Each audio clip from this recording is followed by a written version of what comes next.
여러분 안녕하십니까. 전라도발 싸대기 진행을 맡고 있는 정수입니다. 예, 오늘 이야기할 주제는 교육감 선거와 더불어서 기초의원에 관한 이야기들로 구성이 되어 있습니다. 자, 오늘도 광주드림 최재희 기자님 나오셨습니다. 인사 부탁드리겠습니다. 예, 안녕하세요. 광주드림 최정희 기자입니다. 예, 제가 카메라를 정확히 내 걸 아니까 저것만 제대로 내 것만 보고 말을 하겠습니다. 그 최 기자님, 광주드림 홈페이지에 우리 전라도발이 딱 메일에 올라왔더라고요. 그 최 기자님 파워죠? 제 파워가 아니라 싸대기 파워죠. 싸대기가 인기가 좋으니까 유치를 했습니다, 제가. 네. 자, 광주드림 메일에 저희 전라도발 유튜브가 올라와 있습니다. 그래서 지금 곧 1000회를 돌파할 예정으로 알고 있습니다. 언제 돌파합니까? 자, 그리고 저번 방송에 이어서 또 혼자 메이크업을 하고 오신 분이 계십니다.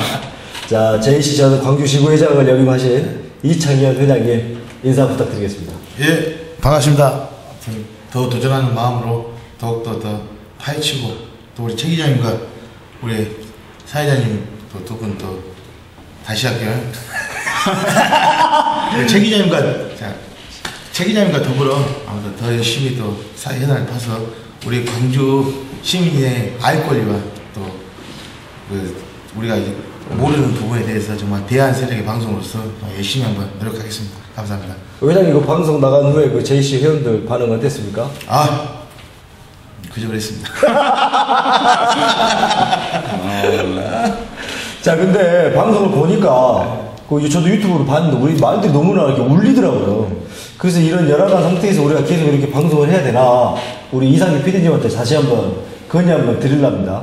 좀 단체 행동해요? 그리고 좀 계란판이라도 좀 붙여놔야 좀 방음이 되지 않을까 싶기도 한데, 근데 여기 이 회장님 건물이죠? 열심히 하겠습니다. 자, 그러면은 지난번 주제에 우리가 전략공천과 이물리한 행정국에 대해서 이야기를 했는데, 그 후에 어떻게 진행이 됐는가 잠깐만 짚고 넘어가고자 합니다. 이번에 5.18 때 또 우리 안철수 김한길 대표 계란 투척에 봉변을 많이 당했습니다. 안 그랬습니까? 그 계란 던지고 나오면 그 계란판 있겠는데 그거 수거해서 좀 꽤나 많이 던진 것 같은데, 계란은. 근데 그런 행동들 누가 했을까요? 그 행동을 하기 전에 정말 우리 안철수 대표가 정말 큰 인물이라는 걸 제가 다시 한번 느꼈습니다. 어떤 면에서? 전두환이나 노태우급이 와야 계란이 맞는데 이거 어떻게 보면 같은 급 아니겠습니까? 저는 그 급은 아니더라도 아무튼 그 급에 동등하게 아무튼 선전하지 않겠나 이렇게 지켜보고 있습니다. 이게 계란을 맞은 만큼 주요 인물이다. 그렇죠. 이렇게 생각하시면 아무한테나 안 던지죠, 계란은. 그렇죠. 그러니까 이게 그렇습니다. 정말 바로 어느 혹자들은 그러겠죠. 상대 당에서 상대에서 했다 하지만 전 그런 것도 없지 않아 있겠지만 그래도 나름대로 또 광주 민심도 거기에 들어있지 않겠나 그렇게 생각하고, 이게 계란 던지고 이런 부분도 좋지만 가장 중요한 부분이 뭐냐면 정말 안철수 대표가 큰 인물이라면 계란을 맞고 막더라도 물론 그 행위를 한 사람은 잘했다고 말할 수는 없습니다. 아무리 그래도 진짜 서로 해야 될 그런 게 예의가 있는데, 그래도 거기에 대해서 본인이 큰 인물이었다면 정말 대범하게 나와서 그냥 우리 노무현 대통령도 대통령 후보 때 계란을 맞으셨어요. 전국 농민연합회 운동 가서 마저도 우리 노무현 대통령께서 그 말씀 하셨지 않습니까? 정치인들은 계란을 맞아야 국민들이 속이 풀려서 맞아도 된다. 그렇게 대범하게, 본인도 그렇게 대범하게 했으면 서로가 저분 참 큰 인물이다라고 했을 텐데 좀 아쉬운 부분도 있어요. 계란을 잘못 던진 거 아니에요? 제대로 겨냥을 해서 던지면 맞는 거 아닙니까? 그러니까 더 웃긴 게 뭐냐면 그 다음날 바로 던진 사람들을 구속영장을 발부시키겠다고 해서 영장을 신청을 했는데 또 기각됐어요. 그러니까 이게 뭐냐 이 말입니다. 물론 계란 던지고 한 사람도 저는 잘했다고 보진 않아요. 그렇지만 그런 것도 허용 못하고 그런 사람을 바로 이것은 누군가가 손을 댔다고 볼 수밖에 없는 겁니다. 저녁에 12시에 해갖고 그 다음날 아침에 영장을 신청을 했답니다. 바로 채증을 해서. 참 이렇게 잡았더라면 우리나라 미행위를 본 적 없습니다. 말씀하신 거 들어보면은 마치 계란 투척을 예상을 했다. 그걸 아셔야 돼요. 왜 아셔야 되냐면 안철수 대표가 오기 전에 네. 신변 보호 요청을 했어요. 그렇죠. 오기 전에. 그러면은 벌써 이게 뭔가가 이제 야, 딱 까놓고 이제 우리끼리 얘기하면 이제 뭐냐, 야 오늘 누가 온다 하더라. 그래? 요청해. 걸려? 시나리오야 3편 짠 겁니다 지금. 여기 다 걸린 거예요 지금. 저 개인적으로 생각 그래요. 이게 뭐 맞다고 말씀 안 드립니다. 네, 여러분 개인적인 생각으로만. 아니 근데 더 중요한 게 뭔지 아십니까? 네. 여기까지입니다. 근데 이제 그렇게 볼 대목도 있고, 네. 정말 이제 그 계란을 던지고 그런 성남 민심이 정말 광주 시민을 대표하는 시민들의 오롯한 마음이 담겨 있는 그런 어떤 분노의 표출인 것인지 아니면 정말 특정 세력이나 특정 어떤 목적 하에서 이루어진 것인지 이건 구별해야죠. 그러니까 의사표시 방식인데 그 방식 자체는 뭐 환영할 만한 방식이 아닌 것이고, 그 다음에 이제 그 방식, 폭력이라든가 이런 불미스러운 일이 일어났던 장소가 이제 2군데잖아요. 5.18 네. 묘지하고, 그 다음에 이제 저녁에 이제 광주 MBC 앞에 거기서인데, 5.18 묘지는 사실은 그때 당시에 우리가 5.18 가지고 우리도 토론을 했지만 34주년 5.18 기념식이 어떻게 지금 훼손당하고 정부로부터 핍박당하고 즉 정부에서 홀대받는 이것도 서러워 죽겠는데 지금 야당 어찌 보면 같은 식구라고 할 수 있는 사람들끼리 그 자리에 모여서 싸움박질하고 그것도 임을 위한 행진곡을 지키자는 싸움이나 했다면 내가 모르겠어요. 그 싸움이 뭐였냐고. 공천 이것 때문에 한 거잖아요. 그러니까 장소가 잘못했다. 그 얘기를 했어요. 임을 위한 행진곡도 못하면서 여기 왜 하냐고. 근데 사람들의 핵심은 그거잖아요. 전략공천을 왜 했냐. 그래서 왜 전략공천을 피해받은 사람들이 생겼고, 아무리 누가 상식적으로 봐도 계란 투척하고 그래서 항의한 사람들은 그 피해자라고 보여지는 사람들의 입장에 동의하든가 또 그 사람들이 민주당 시당의 입장으로 치면 시민을 가장한 특정 세력 비호 이렇게 이제 볼 수밖에 없는 상황이 됐으니까. 그리고 수사 중이죠. 수사 중이죠. 아직 근데 그게 바로 그 말씀입니다. 가장 중요한 게. 본인이 또 그 다음날 신문에 안철수 대표가 그 얘기를 했잖아요. 자식된 마음으로 부모에게 용서를 빌겠다. 본인네들이 떳떳이 했더라면 그런 말 할 이유도 없고. 그리고 본인들이 그랬어요. 본인들이 뭐라고 했냐면 새정치민주연합의 당원, 대의원들의 자식이 자기다. 부모의 마음으로 섬기겠다. 그러면 이랬든 저랬든 그때 계란 투척 사건이 어차피 보면 새정치민주연합 당원들이 한 거 아니겠습니까? 결론적으로 따지자보면. 탈당 안 했을까요? 아니, 탈당 하던 그 개파들 아니겠습니까? 그럼 결론은, 좋게 말하면 그렇지만 나쁘게 또 얘기한다면, 자식이 부모 고발한 거예요. 여기까지입니다. 제가 잠시 할 말을 잃었습니다. 자, 그리고 우리가 임을 위한 행진곡이 재창이냐 합창이냐 끝내는 합창으로밖에 불려지지 못했습니다. 또 그 가운데서 동원을 했네, 일당을 줬네, 또 여러 또 이야기들이 나오고 있는데요. 최 기자님 어떻게 봐야겠습니까? 지금 제가 하기 전에 한 마디 하고 넘어가게 돼요. 박승춘이죠? 네. 진짜 싸대기 맞아요, 싸대기. 우리 깜짝 놀랐습니다. 이번에 보니까 싸대기 맞아야 되겠더라고요. 그러니까 5.18 묘지에서 이번에 벌어졌던 광경들을 보면 정말 아까 방금 말했던 새정치민주연합의 그 행태도 사실은 광주 시민들 입장에서 속상할 일이고, 이제 그 다음날 18일날 우리가 저번 방송에서 내내 얘기했듯이 임을 위한 행진곡 광주가 요구하는 그대로 불러달라 안 했잖아요. 근데 그래서 이제 올 단체들이 참석을 안 했어요. 안 한다고 이미 이제 공고를 했으니까. 그래서 국가보훈처에서 뭐를 했냐면, 이제 안 간다고 했으니까 빈자리가 있을 거 아니에요. 네. 빈자리를 그렇게 놔두면 또 보기 싫었나 어땠나 그걸 채웠어. 진짜요? 네, 채웠어요. 근데 이제 보니까 그러니까 빈자리도 채웠고, 빈자리는 이제 광주 지역 보훈단체랑 보훈 관련 공무원이라든가 이런 사람들한테 요청해가지고 채웠고, 또 하나는 이제 임을 위한 행진곡을 이제 재창을 안 하니까 합창을 하니까 합창단이 있어야 될 거 아니에요. 합창단을 급조를 한 거죠, 급조를. 그래서 뭐 400명을 했는데, 그러니까 합창단 360명, 관현악단 40명 해서 총 400명 규모인데, 이 선수들을 어디서 급조를 했는지, 아무튼 이렇게 한번 합창이라는 게 뭐예요? 코러스. 그 사람들이 그 입을 맞춰보고 연습을 해서 이렇게 하음이 돼야 되는데, 그 실제로 취재한 기자들 얘기 들어보면 얘들이 립싱크, 이물리안 행진곡 립싱크, 아예 입을 닫고 있거나 립싱크만 하고 있다는 거야. 몰라, 이 노래를. 모르는 거예요. 이물리안 행진곡을 알만한 사람을 불렀으면 알았겠는데, 갑자기 급조를 해서 부르다 보니까 뭐 시니어 합창단도 오고, 어디 뭐 구청 소속 합창단도 오고, 안 되니까 저쪽 뭐 세종인가? 여기서도 합창단이 오고, 여러 단위 합창단을 이렇게 짬뽕을 시켜놓고, 그날 아침에 무대에 세워놨으니까 이들이 화음이 맞겠어요? 안 맞죠.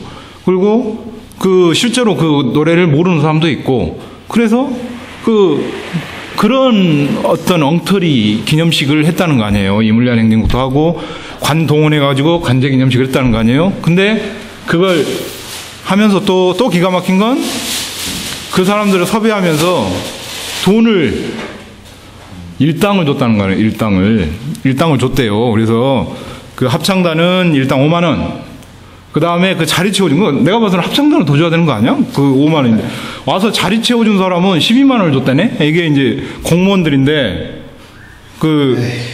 공무원들 뭐 광주 본청 공무원, 뭐 서울의 보훈처 본청 공무원, 이쪽에 지청 공무원들, 야 니들 다 가라. 그래서 보니까 김광진 의원이 내놓은 자료가 있어요. 네.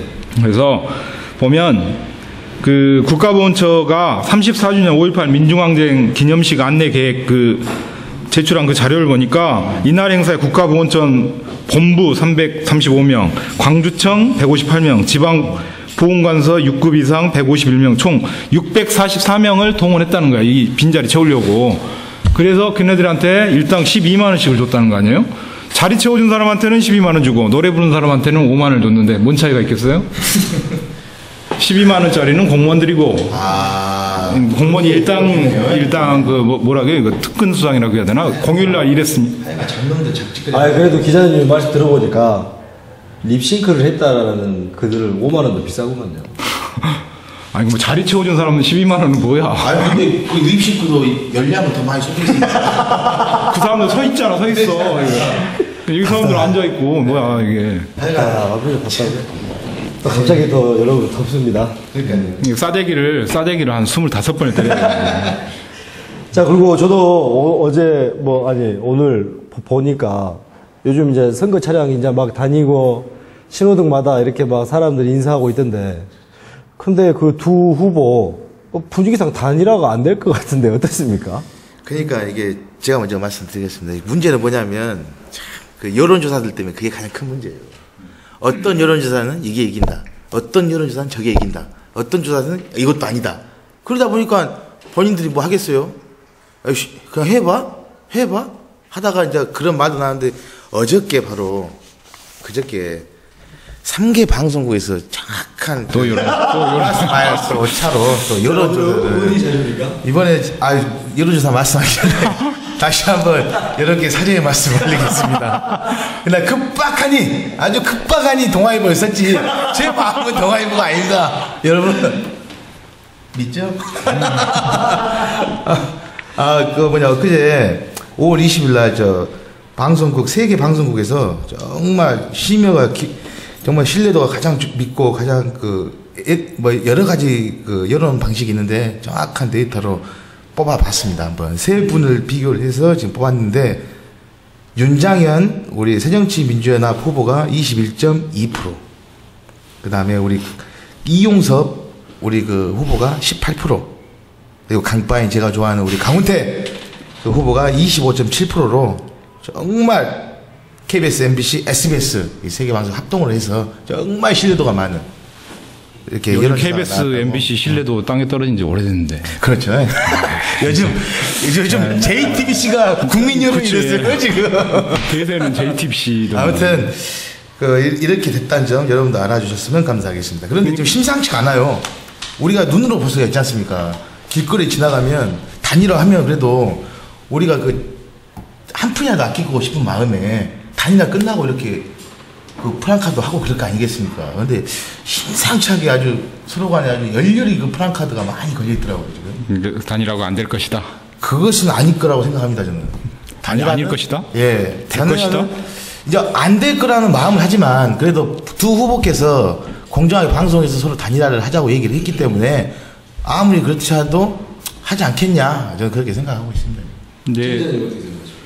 이제 저는 이제 뭐 단일화가 돼야 되는 이유도 있고 안 될 것 같은 이유도 있는데 이제 돼야 되는 이유는 이제 본인들이 설명을 했으니까 그 단일 후보로 와서 이제 전략공천 이 구태를 뭐 깨부시겠다 이게 이제 해야 되는 이유잖아요. 근데 돼야 되는 이유가 있다면 근데 가만히 그래서 본인들의 그 의지는 있는 것 같은데 가만히 보니까 안 될 것 같은 이유도 있어요. 일단 방금 그 여론조사 얘기했지만 그 단일화를 하려면 그 여론조사가 누군가 한 명이 뭐 치고 나간다든가 그래서 한 사람이 대세가 되고 나머지가 따라가는 그게 처지거나 이런 어떤 격차가 벌어져야 이게 단일화를 하든 뭔가 포기할 만한 사람이 생기는데 이건 서로 포기할 수가 없는 누구도 포기를 못해 포기를. 왜냐하면 이 조사도 있지만 반대 조사도 있고 전부 오차범위 내에서 각축을 한단 말이에요. 그러니까 지금 단일화를 하려면 제일 먼저 해야 될 게 뭐냐면 이들이 단일화를 한다면 지금 여론조사 방식으로 하겠다고 했으니까 여론조사를 해야 돼. 그러면 여론조사를 하려면 여론조사 샘플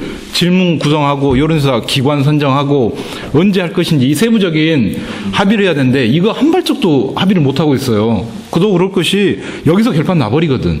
여론조사 기관을 평소 이제 이들도 여론조사 많이 해봤으니까 평상시에 어떤 기관이 우리한테 우호적으로 잘 나오더라 이런 게 있어요. 그러면 상대는 그거 받아들이겠어요? 안 하지. 그리고 여론조사 시기도 문제, 시기도. 만약에 이제 상대적 보면 이제 강훈태 시장은 상대적으로 5, 60대 좀 나이 드신 분들한테 인기가 있다고 보고 그다음에 이용섭 후보는 상대적으로 그 젊은 층한테 좀 이런 어필을 한다고 보면 여론조사를 만약에 낮에 해버린다. 그렇죠. 그러면 어르신들이 받을 확률이 훨씬 많고 그럼 밤에 하자. 그러면 강훈태 시장은 좀 제가 좀 손해본 것 같고 토요일 날 하자. 토요일 날? 그러면 이 젊은 사람들 전부 애들 데리고 다 어디 놀러 가버리는 거 아니야? 그래서 이번에 그 방송국에서 했을 때는 그 낮에도 하고 핸드폰도 다 하고 요즘 많이 많지 않습니까? 집 전화만 할 것이냐 아니면 핸드폰만 할 것이냐. 근데 여러 가지 그 갖출 수 있는 방식은 다 갖추고 한 걸로 제가 생각하고 그러니까 있습니다. 그것 역시 그럼에도 그 조사 방식이나 이런 거에 따라서 이제 결과가 달라져 버리니까 여기서 달라지면 끝나버리니까. 설마 그래도 본인들이 둘이 했던 말을 뭐 취소할까요? 아니 근데 실무팀이 지금 2명씩 양측에서 2명씩 해가지고 지금 그 협상을 하고 있는데 지금 취재를 해보면 그 안에서 일어난 일은 이제 우리가 밖에 알릴 수가 없으니까 말 못 해준다가 이제 공식적인 얘기지만 진짜 속내를 들여다보면 한 발짝도 진척이 안 되고 있어요. 원래 계획대로 하면 이번 주말 토요일 일요일 안에 단일화가 여론조사가 돌아가야 돼. 그래서 그 결과가 월요일쯤에 나와서 그렇죠. 월요일쯤 발표하고 그 다음날 사전투표 앞에 이제 단일 후보가 나서서 사전투표 30일, 31일 할 때 그거 해야 되는데 지금 그 여론조사 기관 선정도 안 되고 그 다음에 여론조사 그 묻는 방식도 문제예요. 예컨대 누구를 지지하십니까? 라고 묻는 방식이 있고 윤장현 후보의 그 대비해서 누가 더 적임자라고 보십니까? 뭐 이런 적합도 조사도 있고 이게 하나도 이 사람들이 이걸 극복하기에 너무 저는 그래요. 아무튼 제가 강빠지만 그 두 분이 했던 말을 어기면 저는 만약에 내가 강빠지만 강훈태 후보가 그걸 어기고 혼자 하겠다 하면 저는 강빠가 그대로 사라지게 안 할랍니다. 그 말이 뭐냐면 두 분이 큰 어른이 광주 시민 150만을 지키겠다고 둘이서 단일화를 하겠다고 했는데 여기서 어겨버리면 그것도 후보의 자격이 없다고 생각을 해요. 저는 개인적으로. 자, 그러면 우리 이제 본 주제에 이야기를 해볼까 합니다. 지금 전남교육감 선거 분위기는 격차가 너무 심합니다. 지금 장만채 후보가 너무 압승으로 돼 있기 때문에 뭐 그거는 그쪽 일이고 저희 광주 지금 최고의 박빙이라고 할 수가 있겠습니다. 자, 교육감 임기는 여러분 4년입니다. 하지만은 그 아이들의 행복과 미래를 결정짓는 중대한 시점이라고도 할 수 있습니다. 5월 16일 날 교육감 후보 등록을 마감을 하고 본격적인 레이스가 지금 진행이 됐는데요. 그래서 우리 광주 교육감 선거는 5파전을 예고하고 있지만은 양강 구도 2명으로 압축이 될 것 같습니다. 뭐 단일화에 관한 어떤 논의된 후배들도 있었고 또 도중에 불출마를 선언한 후보도 있었습니다. 또 그 중에는 또 광주 전남 최초 여성 교육감이다.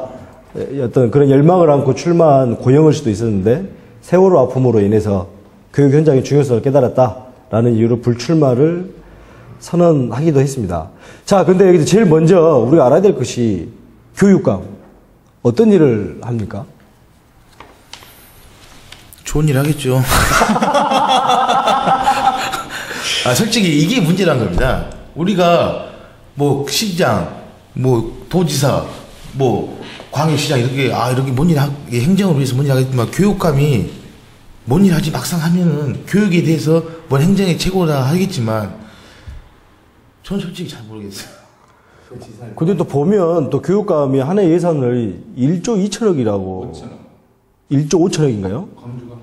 야, 그러면 우리가 이렇게 몰라서 문제는 아닌 것 같습니다. 교육감은 그 교육 행정의 최고 수장이죠. 그러니까 행정을 지금 이제 시정은 그 교육을 제외한 다른 어떤 일반 행정들의 어떤 것을 하는 곳이 이제 교육감이고, 아니 시장이고, 이제 교육감은 교육 행정에 대한 모든 최고 이제 행정을 펼치는 사람의 최고 수장인데, 뭐 가장 뭐 교원들 인사권 가지고 있고, 아까 말했던 그 예산 1조 5천억에 대한 예산을 가지고 그 예산을 집행하는 권한을 가지고 있고, 그다음에 또는 이제 그 교육 과정이라든가 이런 부분들을 수립하고 광주 교육의 방향점, 예컨대 실력이냐 인성이냐 뭐 이런 어떤 뭐 그게 국가적인 어떤 과제이긴 하지만 그런 어떤 디테일하게는 그런 어떤 세부적인 과정, 광주의 교육 정책의 어떤 지향점을 결정하는 가장 핵심적인 역할을 하는 것이고, 또 뭐 보니까 꼭 그 공교육뿐만 아니라 우리 학원이라든가 뭐 야간에 뭐 10시 넘으면 강의라든가 이거 수강 못하게 하잖아요. 이제 그런 것도 사교육에 대한 기관들 단속하고 막 이런 것들까지 하니까 교육은 전반적으로 원래는 행정보다, 그러니까 시장보다 오히려 더 모든 가정이 더 체감하는 게 사실 교육이에요. 가정에 전부 애들 있잖아요. 얘들의 일거수일투족들이 전부 이 교육 행정과 밀접하게 관련되어 있기 때문에 사실 그 학부모들이나 우리 일반 서민들 입장에서는 교육이 어쩌면 우리가 훨씬 더 밀접하게 연관되어 있는 것인데, 너무 밀접하게 연관되어 있으니까 공기가 너무 밀접하게 있으니까 소중함을 모르듯이 교육에 대해서 우리가 이렇게 좀 간과하고 있는 대목이 있는데, 우리한테 너무 옆에 너무 밀접하게 연관되어 있는 거죠. 이게 머리 아픈 게 뭐냐면, 우리가 행정이나 예를 들어서 뭐 이렇게 지나가고 잘못되고 민원이나 있으면 이거 잘못했으니까 고치시오, 이건 아니요 라고 하는데, 이건 어떻게 보면 이렇게 좀 극단적인 표현이지만 우리가 벌모를 잡혀요. 벌모를 죄송합니다. 벌모를 잡혀서 애들이 벌모지. 우리가 그러지 않습니까? 아니 담임 선생님이 뭐라 하면 우리가 가서 뭐 당신 잘못했다고 하겠어요? 뭐 요즘 몇몇 그런 부분이 있다지만 제 개인적으로는 그래서 이제 이 교육감의 정책에 따라서 학교 교육, 아까 우리 최 기자님께서 말했던 그 교육 과정이 어떻게 되냐, 그게 가장 큰 문제인 것 같아요. 예를 들어서 공부 잘하는 학부모 입장에서는 공부를 좀 많이 시켜주시오. 그리고 공부를 좀 못하는 학생 부모에 있어서는 인성을 넓게 좀 가르쳐 주시오. 얘기가 있다 보니 이것도 할 수도 없고 저것도 할 수도 없고, 그래도 그래프는 올려놔야 되고, 여러 가지 고민이 많은 자리인 것 같아요. 저는. 자, 그런 중요한 자리인 만큼 여러 후보들이 지금 경합을 벌이고 있는데, 참 다행인 것은 이번에 그 5 후보 중에서 체납액이 있다든가 뭐 전과 기록은 다행히 없어요. 자, 그런데 이번은 그 교육감 선거도 가만 보면은 정책이나 공약으로 이루어지기보다는 상대방 공격하고 뭐 좀 이런 진흙탕 싸움을 하고 있다고 해도 과언이 아닌데요. 또 보면은 뭐 이석기와 거래한 교육감이다, 해명해라. 또 반대쪽에서는 끝난 수사 갖고 뭘 그냐, 비방 선거 아니야, 이렇게 말하고 있는데, 최 기자님 어떻게 된 겁니까? 제가 안 했어요. 광주 교육감이 이 대단한 좌풀의 수장인 이석기 씨하고 이렇게 연관이 돼요? 이게? 그것은 그것은 그게 아니죠. 거기가 이제 옛날에 선거기획사를 했는데, 거기 이제 시교육감이 4년 전에 선거할 때 그 기획사하고 좀 업무적인 어떤 협약, 일을 했던 것으로 알고 있고, 근데 말씀하셨다시피 교육에다 이념을 포함시킨 우리나라가, 오늘 내가 여기 오다가 방송을 들으니까 경기도에 조전혁이라고 교육감 후보가 있어요. 조전혁이 누군지 알아요? 가수 조정에 나왔는데. 그 국회의원 4년 전 언제가 국회의원에서 정교조 명단을 전부 공개를 싹 해버려가지고 그게 이제 하면 안 되는 거거든요. 그렇죠. 그 명단을 자기 홈페이지에다가 이렇게 띄워놓고 공개를 하는. 그러니까 이 사람의 이제 그 생각은 뭐냐면 정교조가 그 나라 그 교육을 망치는 학생들을 아주 뭐 빨갱이 만드는 그러니까 네 학교에 정교조 교사가 있는 거 봐라 뭐 이런 의도로 한 것인데 그 학교 현장에 이렇게 이념이 이렇게 사실은 이념을 밖에서 이렇게 막 주입을 하고 밖에서 이념 자태를 들이대서 내가 진짜 학교가 그렇게 이념에 소굴이 될까? 그럴 것 같지 않은데 밖에서 어떤 특정한 이념들을 거기다 주입을 시켜서 자기 색깔로 지금 재단을 해버리는 건데 광주에도 그런 얘기를 하니까 이게 도대체 뭔 광주까지. 4년 전에 소위 말해서 그 교육감을 이제 직선으로 뽑은 게 4년 전에 처음이거든요. 그 이전에 이제 간접 선거 있죠. 학교 운영위원들이 이제 뽑는 건데, 직선하는 게 4년 전에 처음인데, 4년 때 이 교육감 선거, 그러니까 시장 지사 그때도 같이 했지만, 교육감 선거 같이 이렇게 그 말 많고 전국적으로 봤을 때 완전히 그 무슨, 이 사람이 되면 그 한 반대편은 뭐 전부 자결할 것 같은 분위기, 뭐 이런, 그래서 빨갱이, 진보, 정교조 출신 교육 후보들은 전부 빨갱이, 그래서 서울에 강노연, 경기도 김상곤, 전북 김승환, 강원 민병희, 이런 후보들이 이제 소위 말해서 정교조 출신이거나 또 진보적인 어떤 색채를 띠고 있는 사람인데 반대편에서 본, 소위 말하는 보수라고 하는 사람들은 이 사람들이 완전 나라 팔아먹는 사람 또는 완전히 학교를 빨갱이 소굴로 만들 사람 이렇게 공격을 해서 그 엄청난 그 이념 갈등을 일으키고 그 속에서 이제 선거가 치러졌는데 또 4년 후에 또 선거철이 오니까 경기도에서 또 그 지랄하고 있더라고요. 네. 근데 광주에서도 이 소리가 나와서 이게 이러면 안 되는데 라는 생각이. 이게 어떤 그 공약이나 정책 이런 걸로 승부를 해야지 이렇게 좀 이념적으로 다가서는 것도 좀 문제가 있지 않겠느냐라는 것이 최 기자님 말씀하셨는데, 예, 자 그렇다면 지금 현재 2강 3약 구도로 진행이 되고 있는데 어떻게 진행이 되고 있습니까? 이게 좀 모니터 준비됐죠? 그 2강 3약 다른 사람들 들으면 이제 서운해할 소리인데 2강 1중 2약 5약이든 5강이든 이러는데. 근데 그 교육감은 상대적으로 그 TV 토론을 많이 하더라고요. 근데 내가 안 봤는데 이제 본 사람들이 다 그래. 왜 그 장희국 그러니까 형 교육감을 이렇게 공격을 할 줄 알았더니 양영일 후보를 많이 공격한다네요. 그래서 왜 그런데 왜 양영일 후보를 공격을 한대? 원래는 현직을 공격하고 그래서 그들과 경쟁을 하는 것이 기본적인 어떤 경쟁 룰일 것 같은데 양영일 후보를 많이 공격한대요. 그래서 왜 그렇게 양영일 후보를 많이 공격하는가? 될 것 같아서 그런 거 아닌가요? 될 것 같은 여론조사 보면 지금 장희국 후보가 앞서거든요. 그래서 이제 그게 뭐대라고 이제 물어보니 이제 그렇게 분석을 하더라고. 일단 2인자. 그러니까 지금은 그 1인자하고 붙기 위해서 내가 2인자로 자리매김을 해야 이제 2로 자리매김을 해야 이제 1인자하고 붙을 수 있는, 그러니까 타이틀 매치에 내가 이제 결승전에 진출하기 위해서 준결승전을 치른다는 이런 개념인 것 같아요. 그리고 이제 양영일 후보에 대해서는 나머지 후보들이 전부 다 반감 같은 게 있어.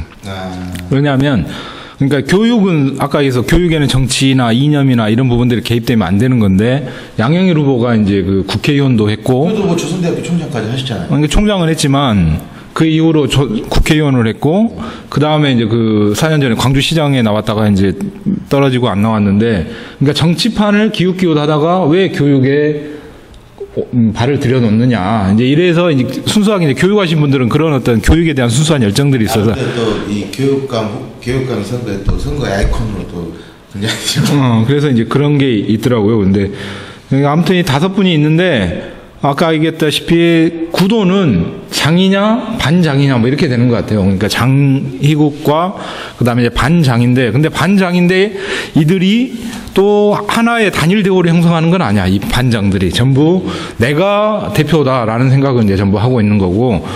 그래서 양영일 후보는 말 그대로 보니까 장희국 식의 교육에 대해서 상당히 비판적인 입장을 많이 가지고 있는 것 같고, 그래서 이제 그 실력이라든가 이런 부분들을 부쩍 많이 강조를 하더라고요. 그래서 장희국 교육감이 실력이나 이 체제 하에서 광주 실력이 많이 떨어졌다, 다운됐다 이런 입장이 있는 것 같고, 그 다음에 이제 윤봉근 의원하고 양영일 후보는 또 이제 사적인 어떤 그런 티격태격을 많이 해요. 그래서 어제 TV 토론에서 그런 얘기까지 나왔어요. 이게 내가 그 양영일 후보가 윤봉근 후보한테 내가 그 사제지간에 이렇게까지 할 거냐 뭐 이런. 뭐가 사진? 왜 어떻게 사죄합니까? 이제 물어봤더니 그러니까 누구도 몰라 어떻게 사죄인지. 그래서 추론컨대 양영일 후보가 이제 조선대 행정학과 교수를 했고 윤봉근 의원이 그 조선대 법정대학을 나왔다고 하니까 근데 이제 이것은 사죄가 되나 안 되나 모르겠는데 그 다음에 이제 대학원을 행정학과를 갔다고 해요. 그러니까 그쪽에서 어떻게 사죄가 됐는지 어쩐지 모르겠는데. 그래서 이제 사제관이라고 하는데 윤봉근 의원은 어찌됐든 간에 장이국과 같은 진보적인 출신은 진보적이죠. 정교조 출신이고 그다음에 장이국하고 똑같이 교육위원회 입문해서 같이 의장도 하고 했으니까. 근데 지금은 이제 그 진보적인 색채라든가 이런 부분들 교육의 그런 이념적인 부분들을 그래서 자기는 진보라고 하기도 하고 때로는 아니라 선을 긋기도 하고 이런 입장들인 것 같고 김황복 후보는 그런 어떤 나름 교육 전문가 관료 출신의 어떤 그런 후보이고 보니까 공약이 말 들어보니까 공약이 있나 없나 모르겠는데 보니까 그 이런 보도 자료라든가 이런 걸 통해서 보면 이 양반은 그 장애국 교육 체제를 100% 부정하는 것 같진 않아요. 거기에다가 플러스 알파로 더 내가 더 가미를 하겠다 이런 입장인 것 같고 김영수 후보는 이제 교장 선생님 출신 삼도초등학교 내가 봤을 때 이 5분 중에 가장 그 장애국 그러니까 이게 뭐라 그냥 그 색깔을 나누자면 진보 보수라고 할 수 있는데 가장 그 보수적인 입장의 그 아이콘이지 않을까 싶은데 그 김영수 후보가 이제 삼도초등학교 교장 출신이고 4년 전에도 한번 나왔다가 그때 이제 떨어진 사람인데 이 사람은 어찌됐든 간에 그 뭐랄까 그 아무튼 제일 대척점이 있는 사람 같아요. 그 정책이나 공약이나 이런 부분에 있어서 지금 현 교육 체제에 대해서 나는 이게 마음에 안 들고 이게 이렇게 가서는 안 된다라고 생각하는 그런 사람인 것 같더라고요. 그래서 이 5명이 이제 지금 마지막에 이제 결선을 벌이고 있는 건데 가장 큰 관건은 이제 앞으로 관건은 이 장애국의 반에 대항해서 이 5명, 남아있는 4명 중에 혹시 뭐 이렇게 서로 짝짓기라든가 단일화라든가 뭐 이런 가능성이 있는 거냐. 근데 이걸 아무리 내가 몇 번 물어봤는데 옛날에는 그런 움직임이 몇 번도 있었는데 지금은 이제 아예 없다고 얘기를 하는데. 그리고 공약에 대해서 제가 그 선거관리위원회에 제출했던 공약을 보고 제가 학부모 입장에서 생각을 해봤어요. 이 선거를 떠나서 내가 자식이 있을 때 어떤 것이 마음에 드냐. 먼저 우리 그 장애국 교육감 공약 그 여러 가지가 있겠지만 5개가 뭐 희망교실 중심으로 위기학생 지원 시스템 강화, 진로 진학 창업 교육원 시설, 학생 안전 교육 지원센터 설립, 그다음에 질문 있는 교실, 우정 있는 학교 만들기. 이제 4개 또 나 모르겠어. 이분 거 하면 웃음밖에 안 나와 나는. 왜 그러냐면. 내가 그 봤어요. 거기서 부적응 학생들 멘토링을 실시하고 또래 상담을 추진. 누가 할 거예요, 그거? 누가 할 거냐, 이 말이에요. 그러니까 이분은 이 상을 위해서 하신 것 같아요. 내가 개인적으로, 내가 학부모 입장에서 봤을 때. 아니, 제가 다 해고 설명해 드릴게요. 그 다음에 2번째, 우리 양영일 우리 그 후보는 안전제일, 요즘 화두입니다, 안전제일 교육 환경을 구축하겠습니다.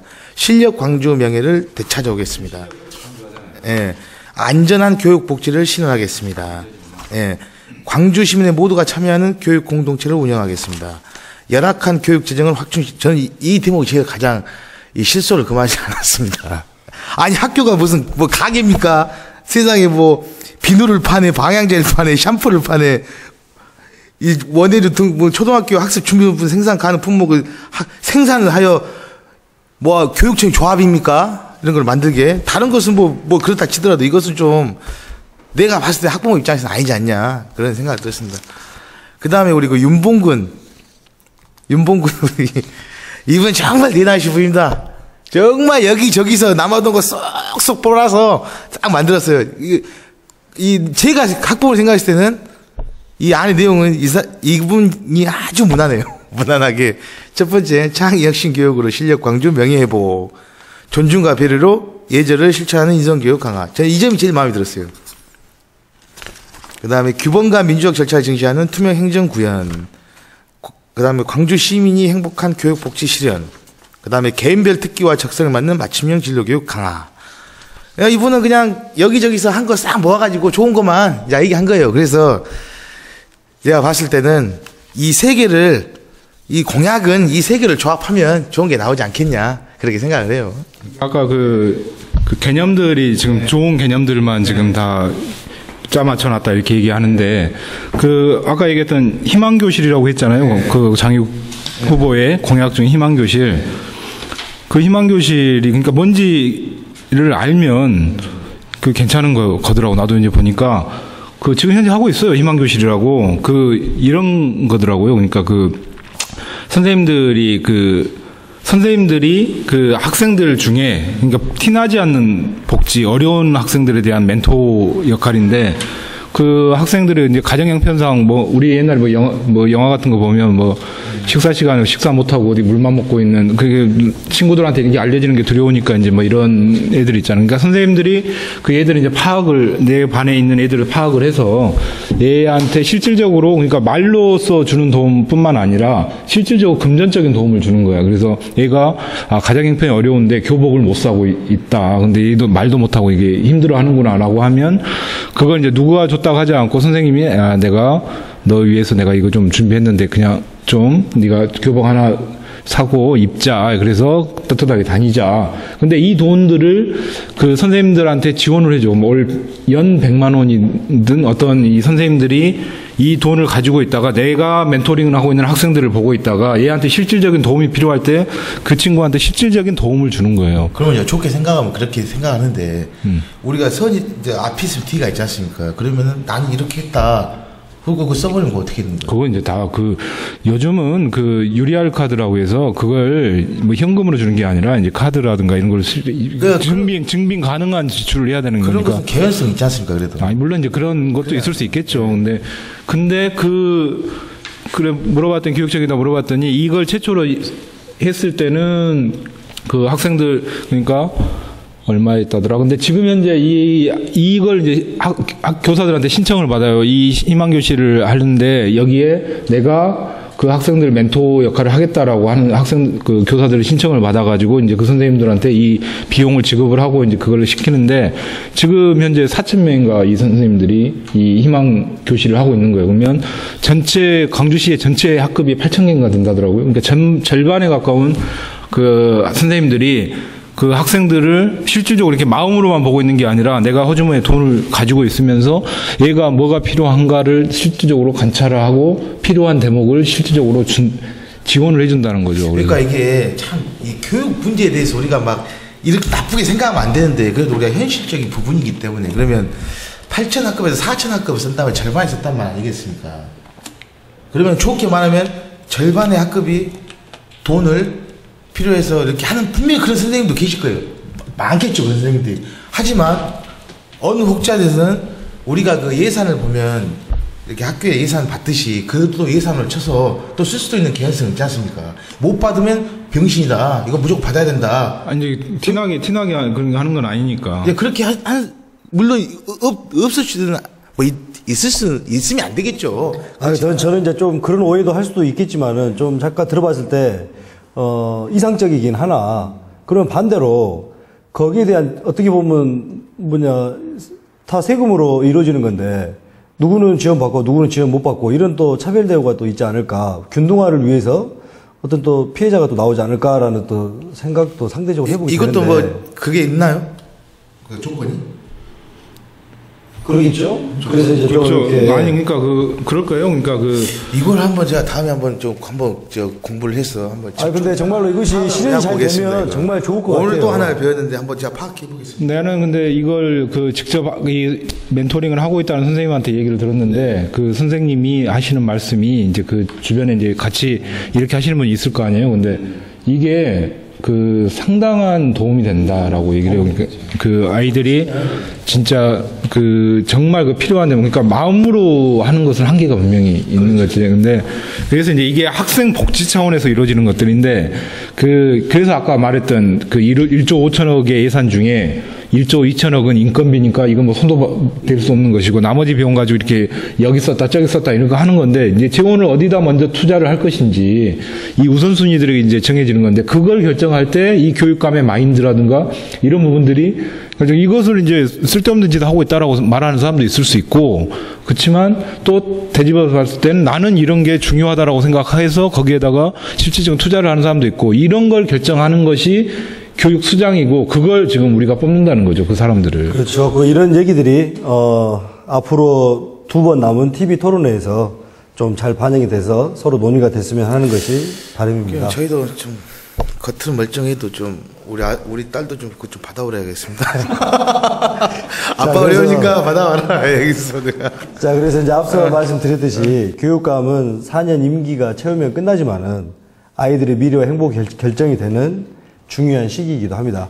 자, 요즘 그 시장 선거다, 뭐 교육감 선거다, 또 이렇게 뭐 또 관심 밖에 있는 것도 사실이기도 하지만은 우리 사회를 바꾸는 큰 밑거름의 초석이 되는 교육감 선거입니다. 깨끗하고 능력 있는 분이 교육감이 돼서 또 그 교육감 밑에서 좋은 교육을 받은 우리 학생들이 상식이 통하는 사회를 이끄는 주인공이 됐으면 좋겠습니다. 자, 그러면 두 번째로 저희들의 주제인 기초의원 선거에 대해서 이야기를 나눠볼까 합니다.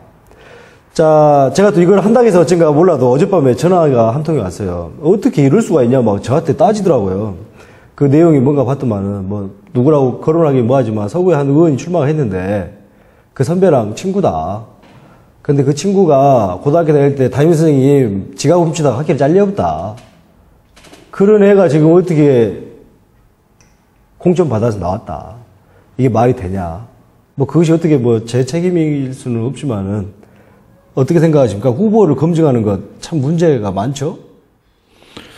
후보를 이제 선거라는 게 이제 후보를 검증하고 평가해서 판단해서 이제 뽑는 거니까 판단하는 절차가 필요하죠. 그러면 이제 판단을 할 때 기준들이 뭐가 있느냐, 판단의 기준들이 뭐가 있느냐. 근데 사실 후보가 한두 명이면 그리고 뭐 어떻게 알아서라도 판단해 보겠는데 지금 같은 경우는 지금 시장, 시의원, 그다음에 시교육감, 그다음에 구청장, 기초의원. 그렇죠.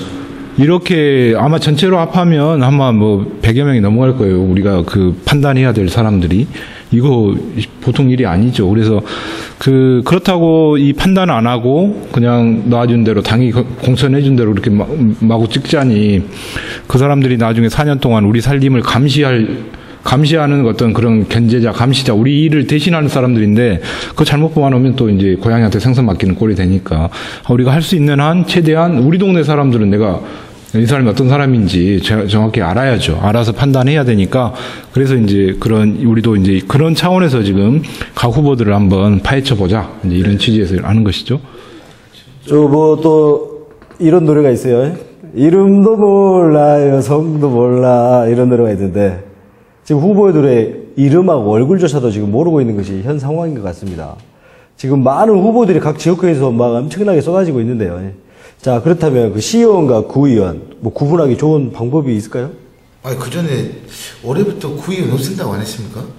물 건너갔죠. 네, 물 건너갔죠. 말 나왔다가. 말 나왔다 물 건너갔죠.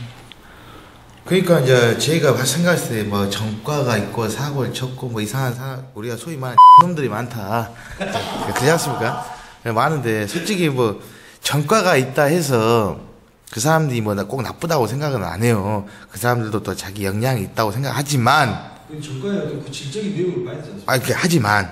하지만 이게 어떤 이 구의원과 시의원이 어떤 일입니까? 도의원과 이런 기초의원 광역의원이 우리가 살고 있는 구청과 시청, 도청 이런 데를 집행부가 잘하고 있나 없나 감시하는 서로 견제하는 그런 자리에 시민을 대표해서 그럼 과연 우리가 생각했던 그렇게 물론 전과가 있다 다 나쁘다고 생각하지 않아요, 저는. 하지만 그럼 생선에게 우리가 고양이를 맡기지 않냐. 그리고 꼭 생선에게 고양이를 맡기죠. 네. 제가 이게 그게 제가 이게 안타까워요, 세상에. 제가 저 코드가 좀 유럽 코드예요. 이게 한국에서 이게 안 돼, 이게. 그럼 배운 게 돼야 내가 진짜. 여기까지입니다. 근데 또 보면은 그러지 않습니까? 그 시의원의 역할이라는 것이 시장을 견제하는 건데, 아니 아까 우리도 그 뭐 예산 이야기 나왔다시피 시장한테 잘못 보여보면은 돈을 못 받아버리는데 이게 견제가 되겠냐 이 말이죠. 그래서 이제 또 그러면서 자기 지역구는 챙겨야 되고 그러다 보니까 그냥 지역구를 없애고 통합으로 해갖고 시의원을 뽑자 뭐 이런 얘기도 나오고 있지 않습니까? 그래서 또 뭐 그런 방면으로 또 구의원도 없애자 이런 말도 나왔죠. 옛날에 그러니까 그 사회자가 한 말이 뭐냐면 특별교부금이라고 했어요. 그러니까 그 시장이 자기 쌈짓돈이야. 예, 자기 쌈짓돈이야. 그러니까 이건 시장만 있는 게 아니라 중앙부처에서도 장관들이, 그러니까 우리 국회의원들이 뭐 내가 돈 따왔다. 내가 돈 따왔다. 뭐 우리 동네 노인당 짓고 뭐 하고 내가 포장했다. 이 돈들이 전부 거의 그런 용도의 돈들인데, 근데 그 돈은 본인들이 따왔을지라도 국회의원한테 주는 건 아니거든요. 그 돈. 그 사업을 집행하는 구청이든 시청한테 주는 거고, 그러면 이제 내가 따왔는지 누가 따왔는지 어떻게 알아요? 어느 날 뭐 건교부에서 어디에다가 뭐 100억을 네, 갖다 써라. 이거 줄 테니까 여기에 맞는 사업을 올려라. 그래서 뭔 사업을 올릴까요? 하면 너희들 뭐 그거 필요하다며. 저기 뭐 센터 하나 지어야 된다며. 그러면 이제 그때 이제 짠 하고 국회의원님께서 나타나서 건교부에서 연락 왔지. 그거 내가 따온 거니까 그거 이제 내 이름으로 하고. 그러면 이제 옛날에는, 지금은 어쩐지 모르지만 옛날에는 그럼 그 업자 선정도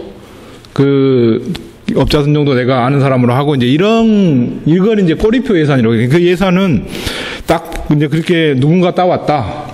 모 의원님이 따오셨습니다. 라고 하면 그 뒤에가 꼬리표로 딱 붙어요. 모 의원. 그러면 구청에서 이 예산을 누구도 손을 못 대. 누구한테 업자를 선정할 때도 그 의원한테 물어봐야 돼. 그 업자 어디로 이렇게 할까? 이렇게 할까요? 이제 아니, 내가 봐서는 여기가 시의원이고 나를 너무 견제해.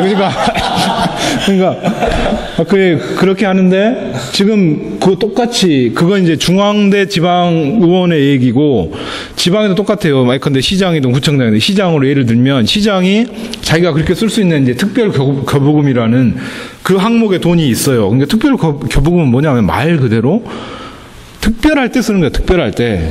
특별할 때 써라라고. 이게 예산은 다, 항목은 이제 한 해 예산은 전부 다 책정해서 편성을 해서 쓰는 게 원칙이지만, 뭐 불효불급한 사업이라든가, 뭐 예상치 않았던 사업이 생기면, 뭐 어디라도 돈 꺼내서 써야 될 거 아니에요. 뭐 갑자기 뭐 태풍이 불어서 뭔가 막 쓰러졌다 하면. 이제 그러라고 편성해 놓은 게 특별교부금인데, 그 돈을 가지고 있다가, 이제 의원들은 내가 지역구에 가서 뭔 일을 해야 될 거 아니에요. 정자도 지어야 되고, 뭐, 놀이터도 바꿔줘야 되고 하는데, 자기가 돈이 없으니까. 그러면 이런 사람들이 거기랑 이렇게 붙어서 먹을 수 있다, 그 말입니까? 아니, 그러니까 그 돈을 시장한테 이제 부탁을 하는 거지. 내가 우리 지역구에 이 사업 좀 해야 되겠다. 그러면 시장이 그러면 뭐, 얼마면 되겠어? 뭐, 2억만 해주십시오. 그러면 2억 해주고, 아니, 당신 뭐 시장 질문할 때 나 너무 깠잖아. 나 마음에 안 들어. 그러니까, 아니, 왜 깔 때는 언제 와서 도와달래. 싫어. 막. 시장님이 그러셨단 말입니까? 그런 시장이 그냥 일반 시죠. 광역시 아니었죠? 뭐 광저우시 같은 데가 이제 그런 데가 있어요. 근데 실제로 그래요. 그래서 이전에 의원들이 이제 뭔 전략을 썼냐면, 시의회에서 뭔 전략을 썼냐면, 개별적으로 부탁을 하니까 이제 다 달라, 액수가. 그 시장하고 사이가 좋으면 듬뿍 주고, 사이가 안 좋으면 이제 찔끔 주고, 이러니까, 이거 이제 듬뿍 준 사람이면 좋겠지만, 찔끔 받은 사람은 이제 화날 거 아니야. 그러니까 이제 의회 차원에서 이건 혼자 가서 노비하지 말고 의회 차원에서 하자. 그래서 어떻게 하냐면, 각자 의원들이 필요한 사업을 싹 적어내게.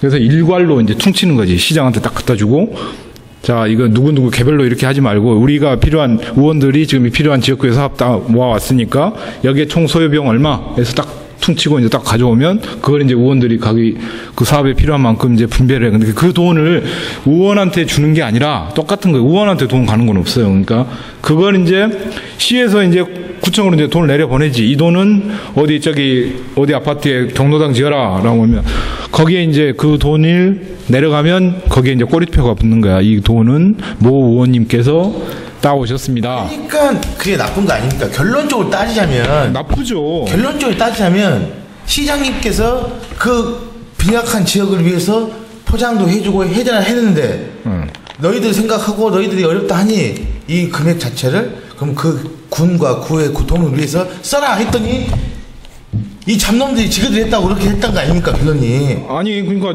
변호님이 시장님 잘했네. 아니 그러니까 시장도 잘한 게 없지. 그걸 여기까지입니다. 자, 그래서 뭐 또 한 예로 제가 사는 곳이 지금 북구인데, 북구 쪽을 한번 이렇게 쫙 봐보니까 민주당이 통합이 되고 뭐 세입을 뽑은다라는 명분으로 기존 정치인들이 공천을 좀 많이 못 받았더라고요. 자, 그런 아쉬움들이 원망이 돼서 또 어떻게 표로 반영될지 잘 모르겠지만은 어떤 시의원은 공천 못 받아갖고 구의원에 나왔더라고요. 어디 지역입니까? 북구입니까? 아, 북구죠? 예, 북구인데. 네, 그분 잘합니다, 제가. 이런 상황들이 참 어떻게 봐야 되는 건지. 근데 시의원은 공천을 못 받았는데 시의원은 갈 수는 없어요. 경선 불복이니까. 밑은 내가지. 뭐 그 아니면 좀 올라가 버리든가. 그냥 같은 그 무대에서 낙마를 했으면 그 무대에는 다시 뛰어들면 안 되는 거니까. 그래서 이제 거기에 대해서 이제 좀 반대 쪽에서는 좀 너무하다 뭐 이런 말은 나오고 아무튼 지금 말이 많이 나오고. 저는 항상 그런 분들한테 이런 말을 합니다. 이랬든 저랬든 나가서 5원이라도 좀 풀어봐라. 되든 안 되든. 그렇게 본인 다 각자 그 사연이 다 있을 거예요. 뭐 근데도 뭐 한번 해보고 어차피 뭐 되든 안 되든 본인 복이니까 누가 뭐라 하겠습니까?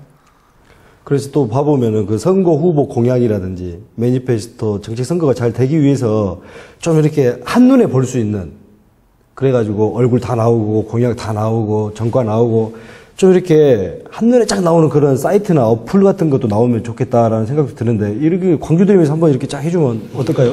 하고 싶은데 후보 말이잖아요. 너무 많아요. 엄청나게 많아서. 그냥 선관위 홈페이지에 가면 이거 제대로 보여요. 완전 제대로 보여줘요. 그러니까, 그래서 이제 제가 한번 분석을 해봤는데, 그러니까 지방선거 후보자가 되려고 하는 사람들은 자기의 모든 정보를 다 제공을 해야 돼요. 그 재산, 납세, 체납, 병역, 전과. 그래서 이게 이제 선거 공보물의 2페이지에 딱 붙어가지고 각 가정에 싹 배달되게 된단 말이에요. 그래서 이제 기본적인 정보죠. 근데 거기서 재산, 뭐 납세, 체납 이런 부분들은 이제 경제적인 건데, 그냥 우리가 그 사람의 자질과 품성을 평가할 때 이제 많이 보는 게 이제 전과일 수밖에 없잖아요. 과거 어떻게 살았는지를 보면 미래에 이 사람이 뭔 일을 할 것인지가 보이니까. 근데 그 전과가 또 몰라요. 이제 지금 옛날에 그랬다 치더라도 지금 개과천선에서 잘 하고 있는 사람도 있을 테고. 그래서 옛날에 한때의 실수인데 이걸 가지고 계속 이제 따라다니니까 이건 좀 가혹한 거 아니냐 이렇게 볼 수도 있는데, 어찌됐든 간에 공인이 되려고 나온 사람이고, 개인 사인이라면 우리가 뭐 이 전과를 가지고 우리가 전과 3번인데 5번인데 우리가 뭘 할 거예요. 근데 공적인 일을 하겠다 하고 공적인 어떤 심판을 선택을 받겠다고 나온 사람이니까 공인한테는 또 이런 어떤 남들 이상의 일반인 이상의 어떤 가혹한 잣대 또는 그런 비판에 본인이 노출이 돼줘야, 그래야 그 사람이 비판을 받고 견제를 당하면서 자기 공적인 일을 할 수 있는 거니까. 그래서 내가 분석을 해보면서 전과를 좀 유심히 봤어요. 특히. 그래서 봤더니 아까 얘기했던 교육감 후보들은 없어요. 전과자도 없고. 네. 그러니까 교육자들은 역시 좀 참 그런 부분에서 좀 다른가 싶기도 하고. 그래서 시장 후보들도 보면 전과 있는 사람 없더라고요. 있어요. 윤민호 통합진보당 후보가 있는데, 이제 전과도 질이 있어, 질이. 그렇죠. 그러니까 모든 전과 몇 번 해버리면 그러는데, 전과도 이제 소위 말해서 이제 그때 당시에 뭐 민주화 운동이라든가 시국사범이라고 할 수 있는 이런 전과가 있고, 정말 그 반사회적 전과 이런 사람들도 있는데, 시국 전과를 똑같이 볼 수는 없는 거고. 근데 윤민호 후보가 이제 국가보안법 특수공무 집행 방해. 이제 윤민호 씨 뭐 하신 분이에요? 그 민주노동당, 옛날에 민주노동당 학생운동 했던 사람. 친분이 없는데 패친이 걸려 있어. 궁금해서 내가. 귀엽게 생겼더라고요. 뭔가를 수락했을 텐데. 초창기 모를 때 막 이렇게 써하잖아요. 서로 이해했는데 엄청 단단합니다. 그래서 시장 후보들은 이제 전과가 있는 분은 이제 윤민호 후보가 있고, 여기는 이제 시국 전과라는 거. 그 다음에 이제 군대 병역 면제, 군대 안 갔다 온 사람이 있어요. 누구겠어요? 누구 안 갔습니까? 그 밖에서 그것도 모르신 거? 또 그런 것이 뭐 넘어가시죠 빨리. 그래서 시장 강훈태 시장이 이제 그 병역을 보충력 판정 후에 장기대기, 이게 아마 그걸 그 나이 30 넘어가면. 그렇죠. 뭐 일이 있으니까 그랬겠죠. 뭔 일 있었겠죠. 네. 근데 구청장 후보들 중에는 보니까 나는 이제 전과를 보니까 전과라고 이게 음주 운전도 범죄인가요? 음주도 그렇죠. 나 혼자 다치죠. 제가 알기로는 2번 걸린 사람 되더라고요. 2번만 있게요. 4번도 있어요. 그러니까 근데 문제가 뭔지 아십니까? 네. 그런 분 다 제가 아는 분이라는 게 문제. 그래가지고 이무진 서구청장 후보 새정치민주연합 음주운전 벌금 100만 원 이게 있어요. 그리고 그다음에 이제 구청장 후보 중에는 이제 도로교통법 위반 벌금 100만 원 뭐 이런 게 있는데 이게 뭔지는 정확히 모르겠네요. 그다음에 아까 얘기했던 시국청과 전과 최영호 청장 이 전과는 아까 말했던 민주화 시국청과예요. 집시법 위반이니까. 이런 게 있고, 이제. 광주에서만 그게 좀 자유로운 것 같아, 집시법은. 근데 잠깐 저도 궁금한 것이, 우리 내에서도 전과자 있습니까? 없죠. 저는 없습니다. 의장님. 그런 거 없어요. 여기가 없으면 없는 거 아니에요? 없어요. 네. 계속하시죠. 야, 띄엄띄엄 보내. 이따가 전화 좀 했네. 여기만 얘기도 하면 되는데. 야, 다시 한번 말하지만, 조선대학교 건축공학과 박사과정을 지금 밟고 있는 사람입니다. 여기까지입니다. 그 다음에 이제 광산 가해, 박삼룡, 새누리당. 여기도 9건이에요. 폭력, 윤락방지법 위반, 전속, 협박, 폭행, 경매방해, 뭐 이런 잠깐만요. 윤락방지 위반은 뭡니까? 뭐예요? 이게 이렇게 나오기가 생소한 단어인데, 이게. 그러게. 근데 더 재밌는 게 뭐냐면, 이분이 선거 개소식을 했어요. 네. 근데 누가 온지 아십니까? 누가 왔어요? 서청원 대표가 내려왔어요. 새누리당이요, 새누리당. 새누리당이라고. 지난해까지 다 무소속이었거든. 네. 광주의 자랑입니다, 새누리당에. 근데 이 양반이 내가 알기로 지금 재선했고 삼선제인가? 이런 기록을 가지고도 삼선을 해. 그래서 제가 물어봤어요. 도대체 왜 이 사람이 이분이 삼선하냐? 그랬더니 또 그 동네에서는 나는 민원 뭐 이런 거 부분에서 뭐 이 일을 한다고 그렇게 얘기를 해요. 그 지역에서는 또. 그러니까 이제 그런 걸 보면 이 과거는 과거일 뿐인가라는 생각도 드는데 그래 어찌됐든 아까 제가 소두에 말씀드렸다시피 공인들이니까 이 자기들의 어떤 모든 것들은 프라이버시가 중요한 게 아니라 그들이 정말 제대로 비판받고 제대로 노출이 돼 있어서 자기들의 활동이 투명하게 좀 검증이 되고 이래야 이제 더 일을 잘할 거니까. 재밌네요. 또 뭐 센 거 있습니까? 이렇게 이거보다 더 센 게 어디가 있겠어. 그러니까 그 다음에 최민순 의원 한때 남구에서 따르쓰겠어. 그랬습니까? 몰라요? 예. 복지시설 운영. 예. 그래가지고 뇌물 공여 의사 뇌물 공연 의사는 뭐야? 뇌물을 이렇게 주려고 마음만 상대가 안 받았다 이거죠. 의사는. 그러니까 의사는 내가 주려고 했는데 안 받았거나 아니면 받았는데 다시 돌려줬다든가 둘 중에 하나겠죠. 그것도 처벌돼? 그러니까 미수 아니야 미수. 뇌물 미수. 그러니까 이제 이거겠죠. 제가 봤을 때는 이제 주려고 이거 가정입니다. 했던 게 아니라 가정입니다. 우리 합리적으로 상상을 해보면 이건 좀 받으십시오. 네. 됐어요. 받으세요. 됐어요. 받으시라니까. 됐다니까요. 저 갑니다. 이거? 그래서 가져가야지 하고 경찰에 전화했어요. 그럼 나는 뭔데요? 여긴 안 받으니까. 나는 안 받으니까 경찰에 전화하고 이거 내가 아저씨 이 아저씨가 주고 왔어. 이거 처벌 좀 해줘. 이렇게 이렇게 되는 거. 이런 가정이죠. 이제 그렇게 생각한다는 거지. 아무튼 뇌물 공여 의사 해가지고 200만 원 벌금을 받았네. 정말 아무나 받기 힘든 건데 진짜. 남구에 왜 다 남구냐? 남구의 조재호 후보가 음주운전 2건. 북구 나왔습니다. 북구 이왕섭 후보가 음주 3건, 무면허 운전 1건 해서 합의 4건. 상습이. 그래서 얼마 술 먹고 나라와 동네를 위해서. 광산의 최정학 후보가 2건, 음주 2건 이렇게 돼 있는데 아마 억울한 대목도 있을 수 있고 내가 옛날에 과거에는 그랬지만 지금은 내가 개과천선에서 잘 살고 있다. 이건 과거일 뿐이다. 이렇게 이제 항변할 사람도 있을 수 있겠는데. 아무튼 우리가 그 사람들 평가할 만한 자료나 근거가 없어. 많이 있는 게 아니니까. 그래서 그 사람들이 제공해주는 자료를 가지고 있는 한도 내에서 이렇게 평가를 하고 자료를 찾아보다 보니까 이런 자료밖에 없는 거예요. 근데 의원들이 무슨 공약 내놓는다는 것도 말도 안 돼. 그 사람은 할 수가 없어. 그 의원들인데 공약은 무슨 대통령급의 공약을 막 내놓고 하는데 그 기초 의원들, 시의원들이 할 수 있다는 게 한계가 명확히 있어서. 예, 물론 이 사람들이 여기 나왔던 후보자들이 뭐 전과가 있다 해서 그분들이 다 나쁘다는 건 아닙니다. 하지만 또 우리 시민들이 알 권리가 있으니까 보시고 또 정당한 또 투표를 진행하시고 했으면 좋겠습니다. 이제 그런 또 투표에 또 앞서서 또 아까 최 기자님께서 말씀하셨는데 그 교육감 선거도 이거 기초의원 선거하고 좀 표가 다르다고요? 번호가 다르다고요? 선거 방식이 다르죠. 어떻게 다른가요?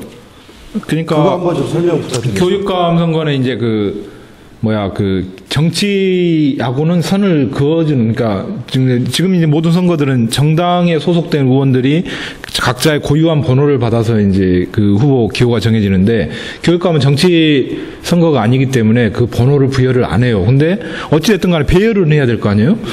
근데 예전에 어떤 일들이 있냐면, 예컨대 이게 호남에서는 2번을 받으면 로또 받았다 하고, 저기 영남에서는 1번을 받으면 로또 받았다 하고, 그러니까 그냥 시장 찍고 구청장 찍고 막 찍고 쭉쭉쭉 오다가 교육감도 2번이 민주당갑다 하고 탁 찍어버리는 이런, 그래서 이건 그 사람의 정당한 평가를 받아서 되는 게 아니라 이런 게 이제 폐해다. 그래서 이걸 개선하기 위해서 만들어낸 것이 이제 교호 투표라고 하더라고요. 그 이름도 어렵죠. 이제 그 번호를 이제 막 계속 교차를 시켜버리는 거죠. 그러니까 그 동구 가부터 시작을 해요.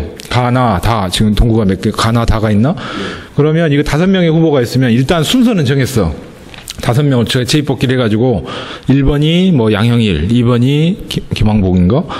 뭐 이게 마지막이 저기 장희국, 이렇게 이제 순서는 정했어요. 그러면 동구 가에 딱 시작할 때는 그런 순으로 배열을 해. 양형일, 동구 나로 가면 양형일이 제일 뒤로 가고 2번이 앞으로 오고, 다로 가면 이제 그 사람도 뒤로 가고 가. 그다음에 서구 가로 넘어가면 또 이제 그 앞에 있던 사람 뒤로 빠지고, 이런 식으로 북구 광산의 라까지 이게 싹 돌려버리는 이게 거야. 진짜 여러 사람 죽이는 거예요. 왜 그러냐면 인쇄한 사람들 문제요. 한 방에 버려야 되는데 여긴 이렇게 해야 되고 여긴 이렇게 해야 되고. 아닌데 그게 아니 그래도 인사한 사람들 돈이라도 더 번다지만 시민은 먼저입니까? 아니 근데 그게 왜냐하면 기초의원 선거구마다 바뀌거든. 그러니까 아까 얘기했던 우리 기초의원 선거구마다 바뀌냐. 동구에 3개가 있다고 하면 동구에 3번을 교차를 시키는 거예요. 그러니까 그 기초의원 구마다 인쇄를 하면 되는 거니까.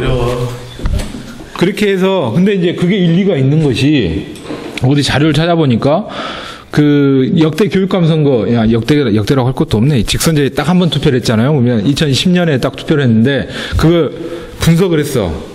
그랬더니 1번이 얻은 표, 그러니까 전국 16개 시도 교육감 후보들의 표를 딱 분석을 했더니 1번이 얻은 표가 25%인가 이래. 2번도 그 비슷하고 3번도 20% 안짝인데 4번부터는 전부 한 자리 두 자리 막 이래요. 그러니까 이게 그러면 전부 훌륭한 후보들이 전부 1, 2, 3번에만 있었다는 것이냐. 이제 이게 아니라는 것이지. 그러니까 그 1번이 그냥 그 번호로서 받는 그 로또 같은 그런 우리 정치 지형이 만들어낸 이상한 풍토죠. 이제 그걸 극복하기 위해서 이 교호 투표라는 걸 만들었으니까. 처음 알았습니다. 교호 투표. 네, 그러니까 그래서 이제 또 그것도 나는 이제 찍는 건 찍는 건데 그럼 개표는 어떻게 할까? 이게 그래서 없는 거야. 이게 개표를 하면 이제 이것도 또 머리를 한 번 더 써가지고 이제 시장은 위에서부터 1, 2, 3, 4, 5, 6, 7 이렇게 내려오는데 교육감도 그렇게도 안 해요. 요렇게 세로로 1, 2, 3, 4 그러니까 이렇게 되는 거야. 교육감 이거 직선제 해니까 내가 지금 대우를 못 받지. 간접으로 내가 지금 대우받아서 운영위원장이잖아. 내가 지금. 그때 되면 운영위원장 하기 힘들었어. 그 교육감 선거권 가지고 있었을 때는 운영위원 모집하면 뭐 경쟁률이. 참고로 말하면 제가 진짜 시간만 빨랐어도 저도 교육감 선거 대상자에 들어갈 수 있습니다. 여러분 그 교호 투표가 됐으니까 여러분도 참고하셔야겠고, 우리도 이런 방송을 준비하기 위해서 나름대로 좀 공부도 합니다. 스트레스도 좀 받고 하는데요. 여러분들도 후보자들의 공약이 무엇인가 꼼꼼하게 공부하셔가지고 여러분의 신중한 한 표 한 표 행사를 해 주셔서 앞으로의 4년 결정짓는 참 중요한 시기라고 생각하고 있습니다. 여러분의 참여가 필요한 시기입니다. 저희가 다음 방송을 할 때쯤 되면 단일화가 어떻게 되는가에 대한 결과도 나왔을 것이고 방향도 나오지 않았을까 생각하고 있습니다. 자, 그러면 저희는 또 다음 주에 알찬 내용으로 여러분과 함께 뵙도록 하겠습니다. 자, 그럼 우리가 늘 하는 식으로 전라도발 한번 너들은 싸대기 뭐야 한번 한번 칠까요? 해봤지 그러는. 아, 그럼 우리가 또 같이 해야죠. 그렇죠. 하시죠. 자, 한번 해보겠습니다. 전라도발 싸대기!